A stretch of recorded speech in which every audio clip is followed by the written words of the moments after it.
قرآن پاک کے مشکل الفاظ کو پڑھنا سیکھتے ہیں۔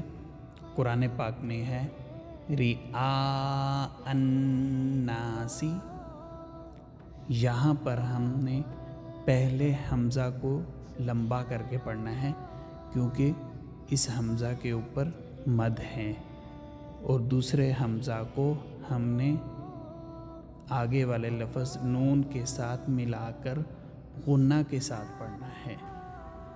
راز ری، حمزہ، زبر، مد،